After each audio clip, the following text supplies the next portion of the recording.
everyone, welcome back to another video.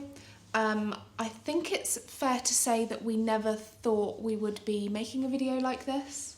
Yeah, so some of you have already guessed, because you're very clever, that I came over here as a police officer. So we're just going to start off by talking you through how that's come about, sort of my background, what I've been doing, and how there's been a bit of a change in plan moving forward. Yeah, and I think it's really important that we just say exactly why we want to make a video like this. And basically it comes down to the fact that we never thought we'd be in this position in a lot of ways, but one of the big things that has happened to us since we've been here is we've got this lovely YouTube channel with a great community, and actually almost 500,000 views have happened on the channel since we started it, which is just insane. But with that, and through messages that we've received from people, we can tell that people are making genuine life-changing decisions based on what they're seeing on this channel. You know, people are saying, oh, I was thinking about moving to Perth and I've looked at your channel and you've convinced me to come, or maybe the opposite is true. So I think it's really important that based on that, we are really transparent and show you the full picture of what is going on with our move to Australia. Yeah, we just want to be open and honest, and we don't want anyone to look at this and think that everything's all peachy and everything's amazing, when, you know, sometimes it's not. Exactly. So, with that disclaimer out of the way, we would just like to jump into a bit of a Q&A about Jamie's backstory and how he got into policing. So I've got some questions for you, sir. Yeah, go for it. So why don't you just start with the details? When did you start being a police officer? How did that kind of come about? So I became a police officer in December 2019, so just before the pandemic. I joined Police Scotland, so I had 3 months, 12 weeks of training at the Scottish Police College in Tallinn in central Scotland. I spent 12 weeks there, and then I spent the next nearly 5 years out on the beat in Aberdeen in northeast Scotland. I had a great time. I loved it. My first experience of policing was in the pandemic, so there was no one on the streets, everyone was in lockdown, everyone was working from home except for me, and the night shifts in particular were very quiet and strange, and everyone was like, oh, it's not going to be like this forever, and sure enough it wasn't, but it was just a really strange intro to policing. And very strange attitude towards the police at that time, because you're not just dealing with classic criminals, you're dealing with people calling their neighbour for having their daughter-in-law round for dinner, and so-and-so having a birthday party 3 doors down, like a very, very weird attitude towards the police. So very unique experience you had, wasn't it? Yeah, absolutely. It's weird to be in the middle of all that, with what your personal opinions are and what actually your job is and what you're doing day to day is a very interesting dynamic. Yeah. So what have been your, I guess, favourite points or some of the things you've really liked about being a police officer? I loved having a job that makes a difference. It's really nice to see a sort of positive impact you can have on people. It's not like that all the time, I've got to say, but when you do make a real good impact, it's nice to be able to do that and be able to make a positive impact in people's lives. It's good to have a job that is different all the time, right? You hear about all sorts of other jobs, and especially about this one, it's no 2 days the same. You can come in one day and have a relatively quiet day. You can't say quiet, sorry, a relatively Q day, if you know, you know. And the next day you'll be rushed off your feet, you'll be going X, Y, and Z. And part of that it is quite exciting, obviously. It's an exciting job. Real high highs that also are accompanied with real low lows, I suppose. But it is a good job, and I would recommend it to people if they're looking for something different and exciting for their day to day. I think growing up, I also really admired police officers, and I thought that was always an admirable career path, and that's something that I wanted and I aspired to. So I wanted to give it a go. When I got a chance to do it, it was something I wanted to try.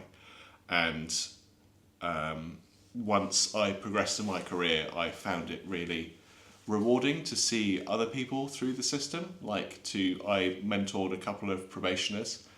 So that's people who've just come straight out of the police college and they get assigned to you to sort of see through, because once you come through the police college, you don't really know anything about policing. You know how to read the books and what the laws are, but you don't know how to speak to people, as it were. And getting people through the system, it's quite rewarding to see people grow in their career. Yeah, I obviously saw you go through all of that. So yeah, it was, those are some of the points where you'd come home with a pep in your step, and yeah, really kind of that sense of fulfillment that probably I have never got from any of my jobs. And excitement, right? I mean, yeah, it comes with its risks, obviously, but there are exciting times. Like obviously, driving with blue lights and sirens is obviously it's dangerous and it's risky, but it's also it is exciting. Yeah. Good segue, sir. So in terms of risks and maybe some of the negative things, what were some of the, I guess, less glamorous parts of the job, and maybe some of the things that you and we sacrificed while you were policing? Yeah, I think some of the big things, I mean, not unique to me. Everyone who's worked in policing or everyone who's worked with the emergency services will know that it's a 24-hour profession. You are working all the time. You work a rotating shift pattern. So the shift work, it's hard work mentally, hard work physically, really hard on your body, and just hard work in general. On top of that, it's obviously, as I mentioned, it's quite risky. You really don't know what you're going to be doing, or who you're going to be dealing with. It put a strain on our relationship, I think, because not only are you working lots of shifts, you can get shifts changed, you can get extra shifts added that you maybe didn't know. In the UK, at least, you would find you would get called for court on a Wednesday, cancel your day off that you thought you had, go into work for a few hours, and court would be cancelled. And that would be time and time again. And oftentimes you'd plan an outing midweek or a holiday, and oh no, like court's been scheduled for that day. So cancel your holiday, cancel your trip away. As I said, that's not unique to me or to us or emergency services workers. That's just life. Yeah, and I think, is it fair to say, it was a strain, we've cancelled holidays, you've missed friends' weddings because of work, but up until this point, it's been worth that sacrifice? Yeah, definitely. I mean, I've met people in the job that I still speak to, I'm still friends with. There's a real good sense of camaraderie with everyone. Everyone's going through the same thing, and you see things that obviously no normal person would see, and you kind of grow together as people, and that all part together, it does, it feels worth it. Yeah. So why did you apply for Australia? And I guess the big part of that is, were you expecting to come over here and for it to be completely different? And yeah, how did the Australia thing come about? No, so the first thing I remember seeing was, I think a colleague of mine was coming through the muster room and said, "Oh, have you seen this on Facebook? Have you seen this? They're asking for police officers to go to Australia." I went, "Oh, no, really?" And then I found it and I thought, "Oh, that's quite exciting." I know that Sarah and I have spoken about moving to Australia one day, and I always thought that it would be Sarah's profession in oil and gas that would take us there. I just thought I would, I'd just go on for the ride. But once all of a sudden it came on my plate and I was like, oh, I better look into this. I never thought the job would be any different. Policing is policing. You deal with people, you work shifts, like you deal with all walks of life. And ultimately the job can't be that much different, really. And that's why they wanted us to go over, I suppose, because they wanted people like me with experience to come over and do the job here, because they were lacking police officers with experience. So I just thought it would be the same job, nicer weather, with maybe a nicer lifestyle outside of work, was what I was expecting. Perfect. So I guess that's given everybody a bit of background on all of the things about Jamie that we haven't actually been able to talk about on the channel before. Mm-hmm. And now I think it's probably worth just diving into a bit more detail about your injury, which, as you know, Jamie has had spinal surgery 8 weeks ago now, almost. Yeah. And so we've just been very high level. He's had a spinal injury, and he's having surgery. But let's maybe dive into the details of the toughest 6 months of our lives with this injury. We came over here knowing that I would be needing my double knee surgery, but I don't think we could have ever imagined a world in which you would be having spinal surgery 2 weeks before I was having double knee surgery. So why don't you just give us a bit of a background of the injury and I guess from the point of feeling a bit iffy to having the surgery? Yeah. So it all started in Scotland. I was doing some deadlifts in the gym and I thought, oh, my foot feels a bit funny. I saw a physio, and the physio said, "Yep, you've got sciatica. This will get better in a few months." Speak to anyone, and they'll probably tell you they've had sciatica at some point in their lives. It's quite a common thing. Physio gave me a few exercises and said, 3 months, you'll be better. No worries. Then in November, I had a fall, and it got worse. Moved into my other leg. I spoke to a GP at this point in the UK, and they said, "Yep, no worries. It might have gotten a bit worse, but just carry on as you are, and it will get better." Okay, fine. It's just a bit of back pain. Everyone has a bit of back pain. It's going to get better. Don't worry about it. Yeah, exactly. So it continued on until about January. It wasn't getting much better, so I spoke to a GP here, and they said, "Oh, don't worry, it'll get better. It might have been bad, but it will get better, don't worry. So we'll refer you to get some treatment, and this should improve things." It was, at this point, still progressively getting a little bit worse and worse, so I asked to be referred to a pain specialist because the pain was getting too much. Saw the pain specialist, he took one look at my scans and went, "This isn't going to get better, you're going to need surgery," which was a bit of a shock to the system, not really what I was going for at this point. So I got referred to get some CT scans, got referred to get some MRI scans, and then referred to a surgeon straight away. The pain specialist told me there was no treatment options he could offer me, I just need to get surgery. Saw the surgeon, and he was like, "Yep, took one look at my MRI scan, you are going to need surgery, you're going to need a laminectomy and a discectomy," and booked me in for 6 weeks. And at that point, I was signed off work because the pain was just too much for me to handle, and I was waiting to get surgery. And you were signed off by the GP? So first I was signed off by the GP, then I was signed off by my surgeon, and then work asked me to go see a independent physician, so from their side, and I got signed off by him until 4 weeks post-surgery, so completely signed off. Yeah, exactly. And I guess during this time, we've been together for 10 years now, and I have never seen Jamie's mental health so low. It was genuinely really scary. The way he was walking around, he couldn't stand up straight, you couldn't stand up. We used to do long distance relationships and stuff, and you never shed a tear. Mm-hmm. And you it was absolutely heartbreaking Yeah. seeing how down you were. And all we were trying to do during that time was keep our heads above water. Mm-hmm. We were going out camping, we were doing little bits out and about, we would try and get him to go out for dinner one night just to, yes, we're having a tough time, but if only we can just keep going and keeping our heads above water, then, hopefully we can at least get through this. Yeah, I mean, I'm happy enough to say I've never been worse than other than that time. I was never worse physically, I've never been worse mentally. It was the toughest time I've ever had in my life. I'm not afraid to say that. So that brings us on to, I guess, why it's time for a change. Mm-hmm. And we are very limited in what we can say about this particular point. So I will say that some aspects of the organisation have been very supportive, but ultimately the people with the biggest impact to my time have not been very supportive. They've not only been unsupportive, but in my opinion, actively kind of made things worse.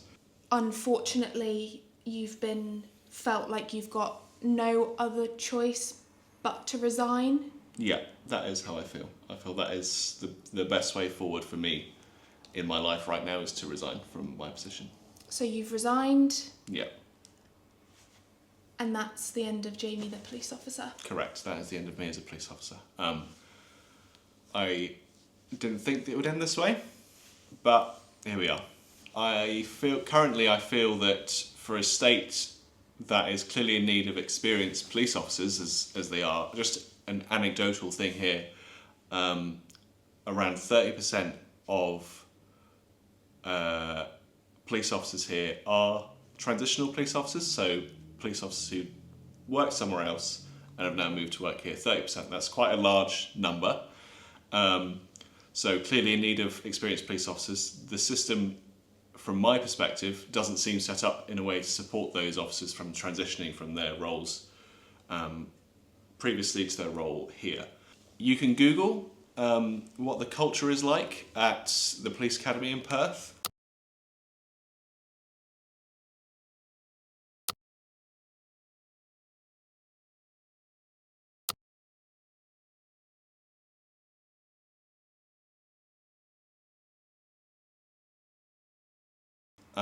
which will probably give you a picture of what things are like there. I also believe that had this injury occurred outside of the academy, this would have gone completely differently. I feel, given the lens of the police academy, I've been very unfortunate in how I've been dealt with, and had it happened later in my career, I think it wouldn't be an issue. But for some reason, because it's happened at the academy, this is what's happened. And we've done a lot of, I guess, thinking about what we could have done differently. And I think had we known that there was a different work culture here, we could have prepared ourselves a bit better through your injury as it developed. Maybe they aren't going to support you through this. Maybe we need to be looking at other career options, but we weren't aware of that. Yeah. And it basically just blindsided us.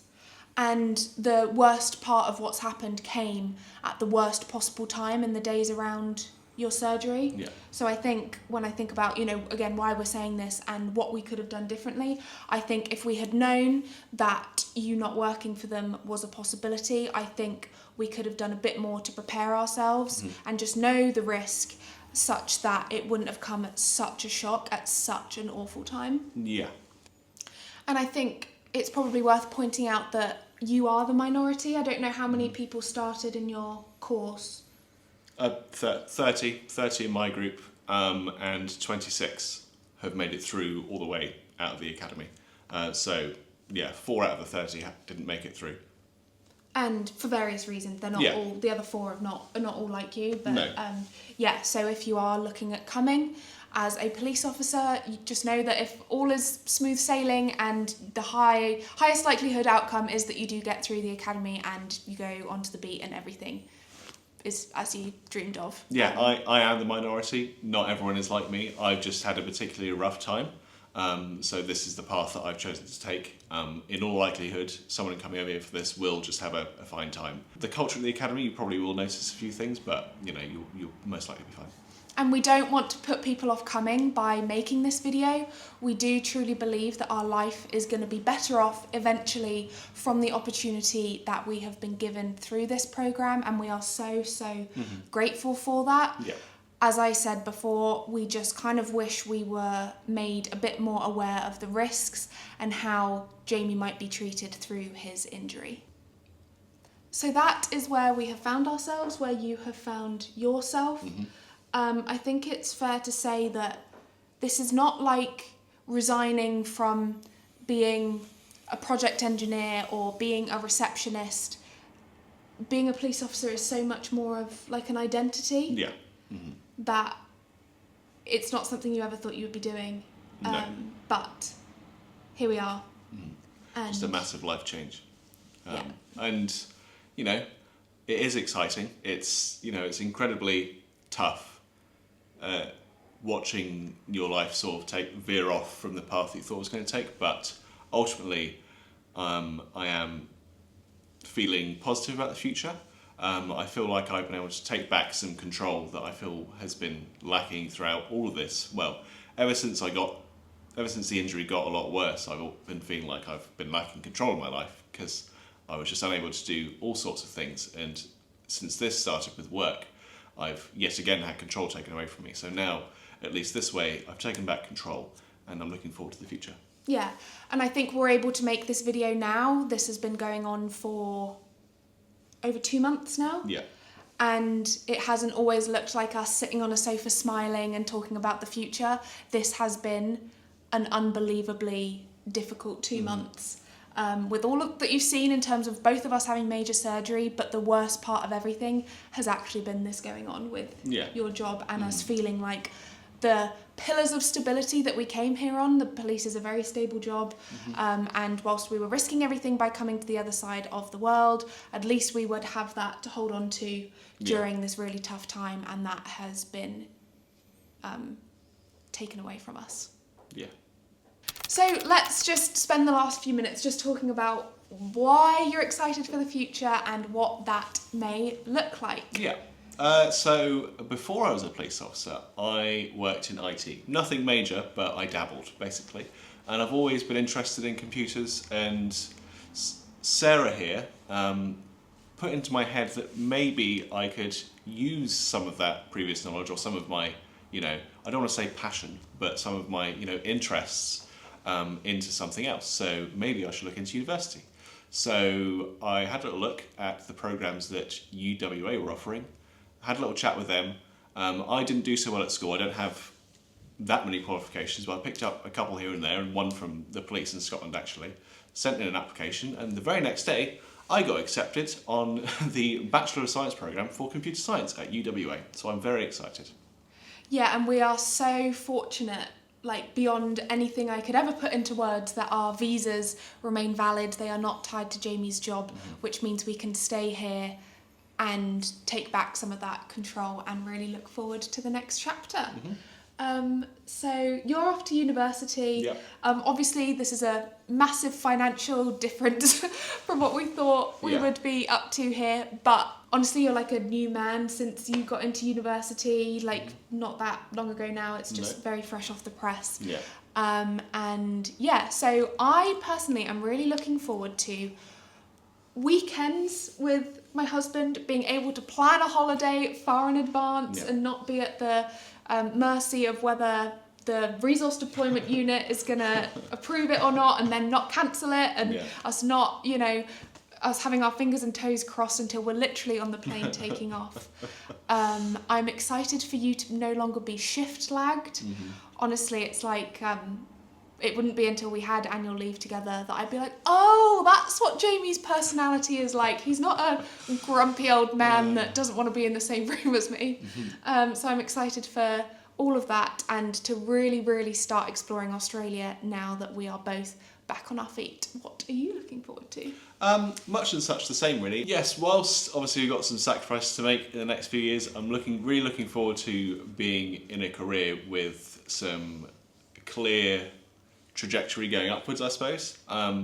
Also, a varied career. There's so much I can do with a computer science degree, and that's half the fun, really. I don't know exactly what I want to do with the degree. Everything I look at that's possible with it, I'm interested in. So I'm looking forward to dipping my toes in and really sort of engaging my brain into some cool tasks. Yeah, nice. So whilst it's been a tough 6 months, a terrible 2 months, things are looking up. Yeah, 100%. And we're looking forward to bringing you along with us. So I know we've kind of said a lot in this video, but also maybe not said very much. If anyone's got any questions or wants to kind of chat further, the best way would be to send me a message on Instagram. I'm happy to have a chat with anybody who wants over on there. And I think that's us thoroughly told our story. We've had a few notes in front of us, so if you've seen us looking down, that's why. But I think we've covered everything. I think so, yeah. And yeah, really looking forward to the future, and looking forward to any of you who might want to join us out here. So with all that, please like, comment, subscribe, and see us really execute that future, and we will see you in the next video. Bye! Bye.